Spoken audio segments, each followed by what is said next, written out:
Some people just don't live history, they became it. And one of those people, without a doubt, is Julius Caesar. Welcome back to another one of our podcasts on why I'm your host as always. And today we're going to talk about Julius Caesar.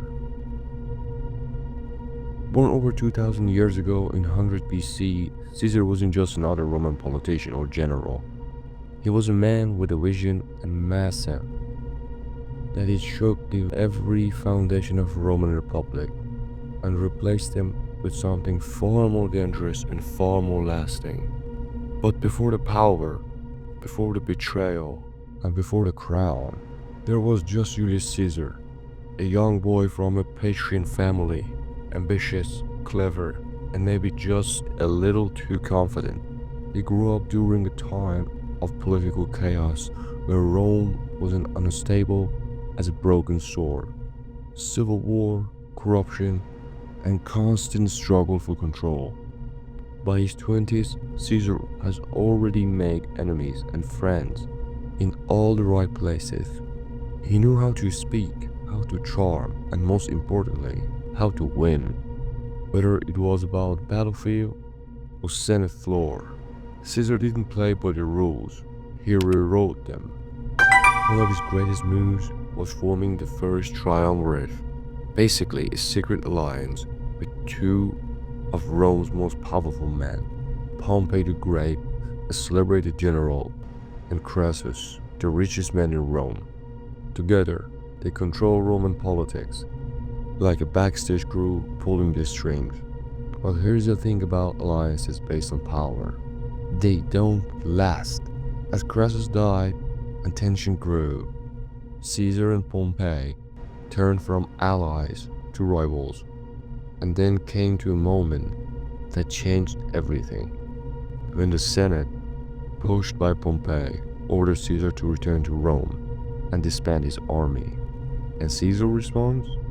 He crossed the Rubicon River with his troops, as act strictly forbidden, and marched towards Rome, fully aware that this meant civil war. And with that single step, he sealed his fate and Rome's future. But now let's pause for a second. That phrase, crossing the Rubicon, people still use it today when they talk about something that making a decision about can be undone. That's how big this moment was. So anyway, back to Caesar. He won. Of course he won. He defeated Pompey's forces and took control of Rome.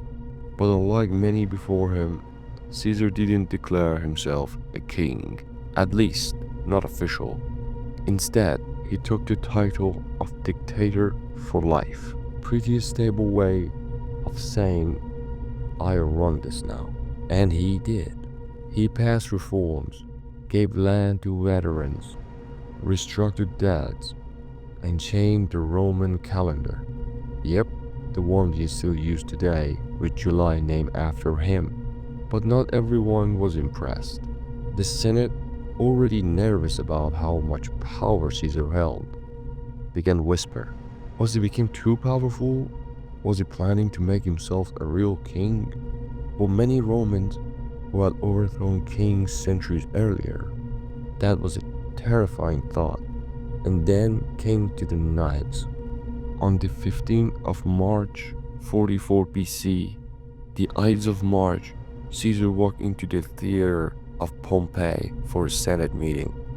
He probably thought it was just another day of politics, but over 60 senators had a different plan. They surrounded him and stabbed him 23 times, and among them, his friend, Brutus. The betrayal shook the city. People didn't rejoice, they panicked. Caesar's murder didn't save the Republic. In fact, it plunged Rome into even more chaos, leading eventually to the rise of his grandnephew, Octavian, later known as Augustus, the first Roman emperor. So in trying to stop Caesar from becoming a king, the Senate had accidentally paved the way for emperors to rule for centuries. And here's what makes Caesar so endlessly fascinating. He wasn't just a man of war, he was a brilliant writer too. His commentaries on the Gallic Wars weren't just a military report, they were strategic PR, written in clear, powerful Latin, meant to win over the Rome people. He understood image, he understood loyalty, and maybe, just maybe, he understood that he wouldn't live to see the empire he helped create, but that his name would last longer than any crown ever could.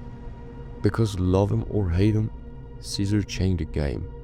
He turned the crumbling Roman Empire to something new, to something bigger, something more dangerous. And even now, over 2 millennia later, we still remember him. We quote him, we write about him, we make movies and stage plays. Shout out to Shakespeare, and use words like Caesarian, or Caesar, or Kaiser, all of which trace their root back to one man, Julius Caesar. He was brilliant, he was ruthless, he was deeply human, full of ambition, flaws, contradictions, and in the end, maybe that's why his story endures. So as always, keep dreaming big and keep pushing forward. See you in the next one.